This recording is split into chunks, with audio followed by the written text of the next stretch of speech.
जय हिंद प्यारे साथियों, आप सभी का स्वागत है एक बार फिर से हमारे YouTube चैनल सरकारी महात्मा पे। दोस्तों, आज से इस चैनल पर डेली आपको करंट अफेयर वीडियो पढ़ने के लिए मिलेगा।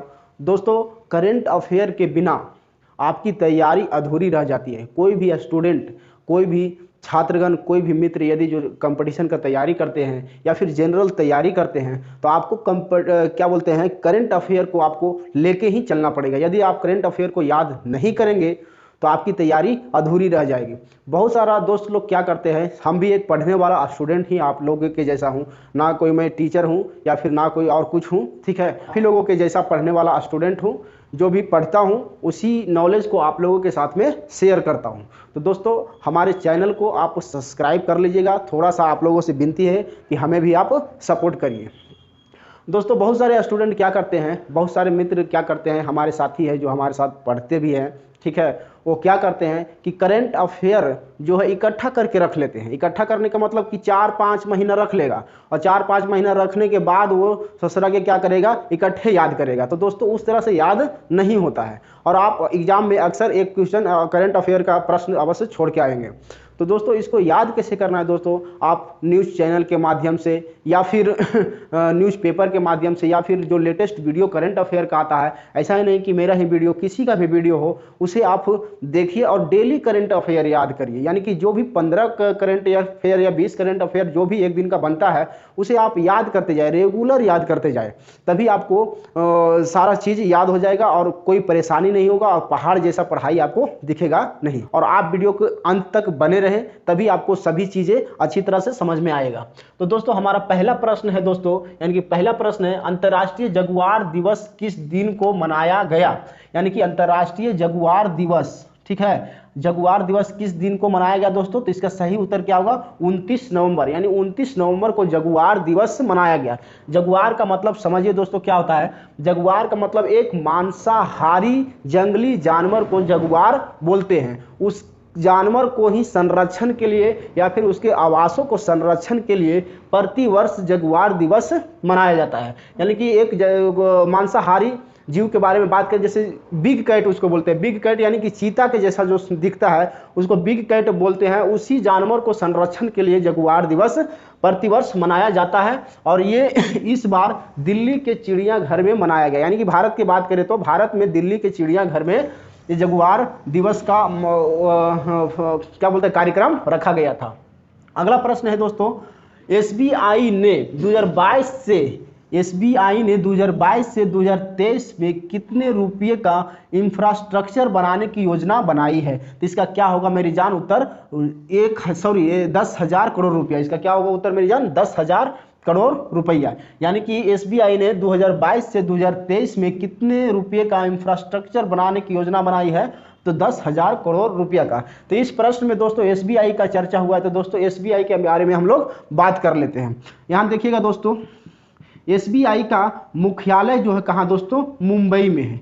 मुंबई, एसबीआई का मुख्यालय कहाँ है दोस्तों, मुंबई में है। स्टेट बैंक ऑफ इंडिया का मुख्यालय कहाँ है दोस्तों, मुंबई में। और इसका स्थापना दोस्तों कब हुआ था, 1 जुलाई 1955 ईस्वी को, यानी कि एसबीआई की स्थापना हुआ था। याद रखिएगा मेरी जान, एसबीआई का मुख्यालय कहाँ है, मुंबई में, और स्थापना कब हुआ था, 1 जुलाई 1955 ईस्वी को। और ये दुनिया का 49वां सबसे बड़ा बैंक है। यानी दुनिया का 49वां सबसे बड़ा बैंक कौन है दोस्तों, एसबीआई है। इसको आप ध्यान में रखिएगा, ठीक है। और इसका करंट अफेयर क्या बन रहा है दोस्तों, एसबीआई ने 2022 से 2023 में कितने रुपये का इंफ्रास्ट्रक्चर बनाने की योजना बनाई है, तो 10,000 करोड़ रुपया का। अगला प्रश्न देखिए दोस्तों, अगला करंट अफेयर देखिए दोस्तों, 2022 फोर्ब्स पत्रिका के अनुसार अमीरों की सूची में किस व्यक्ति ने शीर्ष स्थान हासिल किया है। यानी कि फोर्ब्स पत्रिका 2022 के अनुसार अमीरों की सूची में किस व्यक्ति ने शीर्ष स्थान हासिल किया है दोस्तों। तो इसका सही उत्तर क्या होगा दोस्तों, गौतम अडानी। इसका क्या होगा उत्तर होगा दोस्तों, गौतम अडानी। दोस्तों, गौतम अडानी का कुल संपत्ति, यानी कि गौतम अडानी का कुल संपत्ति $154 बिलियन है। $154 बिलियन है। कितना है दोस्तों, 154 बिलियन डॉलर है, जो एशिया में सबसे अधिक है। जो एशिया में क्या है दोस्तों, सबसे अधिक है। और एशिया में सबसे अमीर व्यक्ति कौन बन गया है दोस्तों, गौतम अडानी। वहीं विश्व में बात करें दोस्तों, तो विश्व में बात करें दोस्तों, तो विश्व में सबसे अमीर आदमी है एलन मस्क। विश्व में सबसे अमीर आदमी कौन है दोस्तों, एलन मस्क। यानी कि एलन मस्क का कुल संपत्ति दोस्तों 273 बिलियन डॉलर है। कितना दोस्तों, 273 बिलियन डॉलर है, जो विश्व में सबसे अधिक है। और विश्व में सबसे अमीर व्यक्ति कौन है, एलन मस्क। और वही बात करें तो विश्व में सबसे मतलब विश्व में दूसरे स्थान पर सबसे अमीर व्यक्ति कौन है, तो दोस्तों ये हमारे देश के ही गौतम अडानी है। ठीक है, अगला प्रश्न देखिएगा मेरी जान, बीएसएफ ने 1 दिसंबर 2022 को कौन सी स्थापना दिवस मनाई। यानी बीएसएफ ने 1 दिसंबर 2022 को कौन सी स्थापना दिवस मनाया है दोस्तों। तो इसका सही उत्तर हो जाएगा दोस्तों 58वां स्थापना दिवस बीएसएफ ने 1 दिसंबर 2022 को बनाया है। इसे आप नोट कर लीजिएगा, ये एग्जाम के दृष्टि से VVI क्वेश्चन है दोस्तों। इस बार तो ये क्वेश्चन पेपर में अवश्य छपेगा। यानी कि बीएसएफ ने 1 दिसंबर 2022 को कौन सी स्थापना दिवस मनाया दोस्तों, तो 58वां स्थापना दिवस मनाया है। अब बात करते हैं दोस्तों बीएसएफ के बारे में। तो बीएसएफ के बारे में बात करते हैं तो दोस्तों बीएसएफ का मुख्यालय जो है कहाँ है दोस्तों, बीएसएफ, इसका फुल फॉर्म पहले जान लेते हैं। बीएसएफ का फुल फॉर्म दोस्तों था border security force. Border security force यानी कि सीमा सुरक्षा बल। सीमा सुरक्षा बल यानी कि बॉर्डर सिक्योरिटी फोर्स, सीमा सुरक्षा बल, इसका फुल फॉर्म होता है दोस्तों। और बीएसएफ का मुख्यालय कहाँ है दोस्तों, नई दिल्ली। कहाँ इसका मुख्यालय दोस्तों, नई दिल्ली। याद रखिएगा, ये सभी चीज आपको याद करना है दोस्तों। इससे क्या है कि आपका जीके स्ट्रांग होगा और आपको एग्जाम देने में कोई परेशानी नहीं होगा। ठीक है, तो यानी बीएसएफ का मुख्यालय कहाँ है, नई दिल्ली में। और इसका स्थापना की बात करें दोस्तों, तो इसका स्थापना 1 दिसंबर 1965 ईस्वी को हो गया था। यानी कि बीएसएफ की स्थापना 1 दिसंबर कितना 1965 ईस्वी को बीएसएफ की स्थापना हो गया था। यानी कि बीएसएफ का मुख्यालय नई दिल्ली में, इसकी स्थापना 1 दिसंबर 1965 ईस्वी को। और बीएसएफ ने 1 दिसंबर 2022 को कौनवां स्थापना दिवस मनाया दोस्तों, 58वां स्थापना दिवस मनाया। अगला प्रश्न दोस्तों, वरिष्ठ पत्रकार रवीश कुमार ने एनडीटीवी से इस्तीफा दे दिया। अब किस कंपनी का एनडीटीवी पर अधिग्रहण है दोस्तों, एनडीटीवी पर अब अडानी कंपनी का अधिग्रहण है। किस कंपनी का दोस्तों, अडानी। यानी कि अडानी ने एनडीटीवी न्यूज़ चैनल को क्या किया दोस्तों, खरीद लिया है। और देखिए दोस्तों, सच्चा जो अपना क्या होता है, देशभक्त होता है, और सच्चे व्यक्ति को कभी कोई खरीद नहीं सकता है। और यही रवीश कुमार सर ने प्रूफ करने का प्रयास किए हैं कि यानी कि अडानी का अधिग्रहण हो जाने पर, यानी एनडीटीवी पर अधिग्रहण हो जाने पर अडानी कंपनी का रवीश कुमार सर ने क्या किया, उसके तुरंत बाद इस्तीफा दे दिए। ठीक है, अगला प्रश्न देखिए दोस्तों, विश्व एड्स दिवस कब मनाया जाता है। यानी विश्व एड्स दिवस कब मनाया गया। तो विश्व एड्स दिवस कब मनाया गया दोस्तों, 1 दिसंबर को विश्व एड्स दिवस मनाया गया। कब मनाया गया दोस्तों, विश्व एड्स दिवस 1 दिसंबर को मनाया गया। अब बात करते हैं दोस्तों विश्व एड्स दिवस कब से मनाया जाने लगा दोस्तों। तो विश्व एड्स दिवस 1 दिसंबर 1988 से 1 दिसंबर 1988 एड्स दिवस मनाया जाने लगा। इसे आप याद रखिएगा। यानी कि एड्स दिवस के बारे में तो सभी जानते ही होंगे। ठीक है, एड्स दिवस काफ़ी चर्चित है ये सब। ठीक है, आप समझ रहे होंगे कि विश्व एड्स दिवस कब मनाया गया दोस्तों, तो 1 दिसंबर को। और कब से मनाया जाने लगा, तो 1 दिसंबर 1988 से। अगला प्रश्न देखिएगा दोस्तों, ये 100% वाली प्रश्न है दोस्तों। ये इसको आप VVI मान लीजिए आज एग्जाम की दृष्टि से। अभी आप इसको याद रखिएगा, अच्छी तरीके से समझ लीजिए। IAS अधिकारी प्रीति सूदन को किस संस्था का सदस्य नियुक्त किया गया है। तो यानी IAS अधिकारी प्रीति सूदन को किस संस्था का सदस्य नियुक्त किया गया है दोस्तों। तो इसका सही उत्तर क्या होगा दोस्तों, UPSC। यानी UPSC का सदस्य किसे नियुक्त किया गया दोस्तों, प्रीति सूदन को। यानी प्रीति सूदन को UPSC का सदस्य नियुक्त किया गया। अब बात करते हैं दोस्तों UPSC। तो UPSC के बारे में बात कर लेते हैं दोस्तों। तो UPSC का फुल फॉर्म होता है दोस्तों union public service commission. Union public service commission. Hindi में बात करें तो दोस्तों संघ लोक सेवा आयोग। संघ लोक सेवा आयोग। और इसका स्थापना कब हुआ था दोस्तों, 1 अक्टूबर 1926 ईस्वी को UPSC का स्थापना हो गया था। क्या दोस्तों, 1 अक्टूबर 1926 ईस्वी को UPSC की स्थापना हुआ था। UPSC की स्थापना 1 अक्टूबर 1926 यानी 1 अक्टूबर 1926 ईस्वी को यूपीएससी की स्थापना हो गया था। और इसका वर्तमान में अध्यक्ष अभी कौन है दोस्तों? तो मनोज सोनी, यानी कि मनोज सोनी यूपीएससी का वर्तमान में अध्यक्ष है। कौन है दोस्तों? मनोज सोनी, यानी मनोज सोनी जो है यूपीएससी का वर्तमान में अध्यक्ष है। और यूपीएससी का स्थापना कब हो गया था दोस्तों? 1 अक्टूबर 1926 ईस्वी को यूपीएससी की स्थापना हुई थी। ठीक है, और इसका करंट अफेयर क्या है दोस्तों? आईएएस अधिकारी प्रीति सूदन को किस संस्था का सदस्य नियुक्त किया गया है? हाल ही में तो कौन सा संस्था दोस्तों? यूपीएससी, यानी यूनियन पब्लिक सर्विस कमीशन, याद रखिएगा इतना। अगला प्रश्न दोस्तों, प्रसून जोशी को हाल ही में किस राज्य का ब्रांड एम्बेसडर बनाया गया? ब्रांड एम्बेसडर से भी संबंधित वीडियो आएगा दोस्तों, उसे भी आप अच्छी तरीक़ा से समझ लीजिएगा, क्योंकि ये सभी प्रश्न अक्सर एग्जाम में पूछा जाता है। ब्रांड एम्बेसडर हो गया, फलना ढकाना, इसका कौन ब्रांड एम्बेसडर, ये सारा ये सभी इस जैसा ये सभी क्वेश्चन एग्जाम में आते रहता है, तो आप इसको अच्छी तरह से समझ लीजिए। यानी उत्तराखंड का ब्रांड एम्बेसडर अभी कौन है दोस्तों? कौन है? प्रसून जोशी, यानी उत्तराखंड का वर्तमान में ब्रांड एम्बेसडर कौन है दोस्तों? प्रसून जोशी। अब बात करते हैं दोस्तों उत्तराखंड के बारे में। आइए उत्तराखंड के बारे में बात कर लेते हैं। तो उत्तराखंड का वर्तमान में अभी मुख्यमंत्री कौन है दोस्तों? यानी कि चीफ मिनिस्टर कौन है दोस्तों? तो उत्तराखंड का उत्तराखंड का मुख्यमंत्री अभी है पुष्कर सिंह धामी। कौन है दोस्तों? पुष्कर सिंह धामी, यानी पुष्कर सिंह धामी अभी वर्तमान में उत्तराखंड का मुख्यमंत्री है। और उत्तराखंड का स्थापना कब हुआ था दोस्तों? उत्तराखंड की स्थापना कब हुआ था दोस्तों? 9 नवंबर 2000 ईस्वी को ये क्या हुआ था? उत्तराखंड का स्थापना हुआ था, या 9 नवंबर 2000 ईस्वी को उत्तराखंड का स्थापना हुआ था। उत्तराखंड का भी सीएम कौन है? पुष्कर सिंह धामी। और उत्तराखंड का भी ब्रांड एम्बेसडर कौन बना है दोस्तों? प्रसून जोशी। इसको याद रखिएगा मेरी जान। कुछ पर्यटन स्थल है उत्तराखंड में, वो देखते हैं। कुछ पर्यटन स्थल कौन कौन है? जैसे देहरादून, नैनीताल, जिम कॉर्बेट राष्ट्रीय उद्यान, ये सभी कहाँ है? कौन सा राज्य में है? उत्तराखंड में। अगला प्रश्न है दोस्तों, किस राज्य की सरकार ने स्वतंत्रता सेनानियों की पेंशन दुगनी कर दी? 100% वाली प्रश्न है मेरे प्यारे साथियों, 100% वाली। इसको आप अच्छी तरीके से याद रखिए, ध्यान में रखिए, ठीक है, क्योंकि इस बार तो एग्जाम के क्वेश्चन पेपर में ये अवश्य छपेगा। यानी कि किस राज्य की सरकार ने स्वतंत्रता सेनानियों की पेंशन दुगनी कर दी है? तो कौन सा दोस्तों? महाराष्ट्र सरकार ने।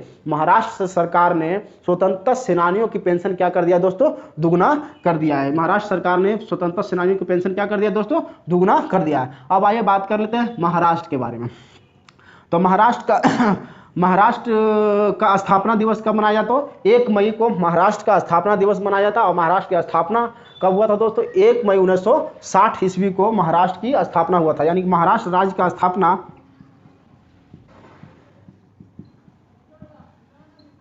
महाराष्ट्र राज्य की स्थापना कब हुआ था दोस्तों? 1 मई 1960 ईस्वी को महाराष्ट्र राज्य की स्थापना हुआ था। और महाराष्ट्र में कुछ पर्यटन स्थल है, जैसे दोस्तों एलोरा के गुफा, एलिफेंटा का गुफा कहाँ है? महाराष्ट्र में। महाबलेश्वर मंदिर भी कहाँ है दोस्तों? महाराष्ट्र में। इन सभी चीज़ों को आप अच्छी तरीक़ा से याद रखिएगा। यानी कि महाराष्ट्र की स्थापना कब हुआ? 1 मई 1960 ईस्वी को। और किस राज्य सरकार ने स्वतंत्रता सेनानियों की पेंशन दुगनी कर दी है? तो महाराष्ट्र सरकार ने स्वतंत्रता सेनानियों की पेंशन क्या किया दोस्तों? दुगना कर दिया है। अगला प्रश्न दोस्तों, किस राज्य सरकार ने 19 नवंबर से 6 दिसंबर तक इंटरनेशनल गीता फेस्टिवल का आयोजन किया है दोस्तों? तो इसका क्या होगा दोस्तों? हरियाणा।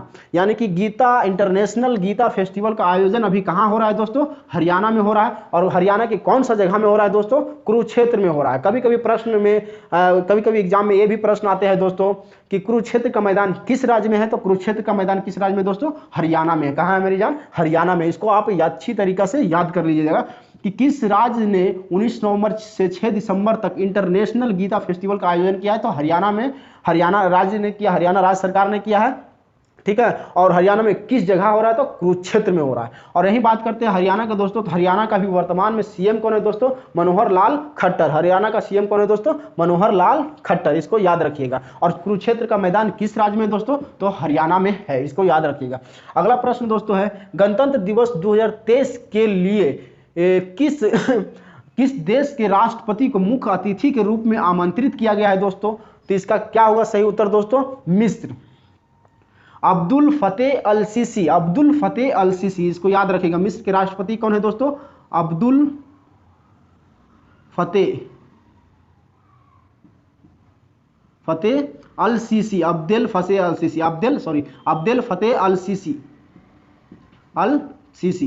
सीसी बोतल से याद रखिएगा। क्या दोस्तों? सीसी बोतल से याद रखिएगा, ठीक है। अब्दुल फतेह अल सीसी, यानी अब्दुल फतेह अल सीसी को ही आमंत्रित किया जाएगा 26 जनवरी 2023 को, यानी गणतंत्र दिवस के अवसर पर मुख्य अतिथि के रूप में किसे आमंत्रित किया गया दोस्तों? मिस्र के राष्ट्रपति अब्दुल फतेह अल सीसी। अब्दुल फतेह अल सीसी, ये भी क्वेश्चन 100% वाली है मेरी जान, इसको भी आप अच्छी तरीका से याद करिए, ठीक है, क्योंकि ये भी प्रश्न 100% तो नहीं बोलते, 99% एग्जाम के पेपर में छपने वाला है, तो इसे आप अच्छी तरीके से याद कर लिए। अब्दुल फतेह अल सीसी को आमंत्रित किया जाएगा गणतंत्र दिवस के अवसर पर, यानी मुख्य अतिथि के रूप में। और कहाँ का? मिस्र के राष्ट्रपति अब्दुल फतेह अल सीसी को आमंत्रित किया जाएगा गणतंत्र दिवस के अवसर पर मुख्य अतिथि के रूप में, ठीक है। अब दोस्तों मिस्र के राजधानी कहाँ है, इसे आप कमेंट बॉक्स में जरूर बताइएगा, ठीक है। मिस्र की राजधानी कहाँ है, आप सभी को याद होगा दोस्तों, ये नहीं याद होगा तो आप क्या तैयारी करते हैं इसका अंदाजा भी हम नहीं लगा सकते, ठीक है। यानी मिस्र के राजधानी कहाँ है, इसको आपको कमेंट बॉक्स में उत्तर देना है। अगला प्रश्न है दोस्तों, भारतीय ओलंपिक संघ की पहली महिला अध्यक्ष कौन बनी? ये VVI प्रश्न है दोस्तों, इसको याद कर लीजिएगा, VVI प्रश्न, ठीक है। एग्जाम के पेपर में अवश्य छपेगा। भारतीय ओलंपिक संघ की पहली महिला अध्यक्ष कौन बनी? उड़न परी। उड़न परी इसका उपनाम है किसका? PT उषा का, यानी PT उषा जो है पहली महिला अध्यक्ष बन गया किसका? भारतीय ओलंपिक संघ, यानी भारतीय ओलंपिक संघ IOA, इंडियन ओलंपिक एसोसिएशन का पहली महिला अध्यक्ष कौन बन गया दोस्तों? तो PT उषा। क्या? PT उषा, इसका उपनाम है उड़न परी, यानी उड़न परी को भारतीय ओलंपिक संघ का पहली महिला अध्यक्ष बनाया गया, यानी इंडियन ओलंपिक एसोसिएशन का पहली महिला अध्यक्ष कौन बना दोस्तों? PT उषा। इसको याद रखिएगा दोस्तों, क्योंकि इस बार ये क्वेश्चन पेपर में अवश्य छपने वाला है, ठीक है। तो PT उषा, इसको याद रखिएगा। इंडियन ओलंपिक एसोसिएशन की स्थापना दोस्तों 1927 ईस्वी को हुआ था, यानी कि भारतीय ओलंपिक संघ की स्थापना कब हुआ दोस्तों? 1927 ईस्वी को, ठीक है। ये सभी चीज़ों को आप अच्छी तरीके से याद कर लीजिए। और इस चैनल पर आपको डेली, ठीक है, डेली सुबह 4 बजे आपको अपडेट कर दिया जाएगा, यानी कि करंट अफेयर का वीडियो शेयर कर दिया जाएगा दोस्तों। इसलिए आप लोगों से विनती है, हमें भी थोड़ा सपोर्ट करिए, ठीक है। हम आपका भाई के जैसा है, ना कोई टीचर है, आप ही लोग के जैसा है पढ़ने वाले। जो भी हम पढ़ते हैं वो चीज़ को आपके सामने शेयर करता हूँ। यदि जो ये शेयर हमारा आपको अच्छा लगता है तो हमारे चैनल को अवश्य सब्सक्राइब करिएगा, ठीक है। ये 3 प्रश्न दोस्तों आपके लिए है। 3 प्रश्न किसके लिए है मेरी जान? आपके लिए, ठीक है। ये 3 प्रश्न का उत्तर आप कमेंट बॉक्स में अवश्य देना, ठीक है। इससे क्या होगा? आपका नॉलेज क्या होगा? बढ़ेगा, और हमें ये मालूम होगा कि आप कितना तैयारी करते हैं, ठीक है। तो जनगणना किस सूची का विषय है? क्या दोस्तों? जनगणना किस सूची का विषय है? इसका उत्तर कमेंट बॉक्स में दीजिए। दूसरा क्वेश्चन है, मछलियों के यकृत तेल में कौन सा विटामिन पाया जाता है? इसका भी उत्तर आप कमेंट बॉक्स में दीजिए। तुलबुल परियोजना किस नदी पर है? ठीक है, तुलबुल परियोजना किस नदी पर है? यह तीसरा प्रश्न है। इन 3 क्वेश्चन का उत्तर आप कमेंट बॉक्स में दीजिएगा।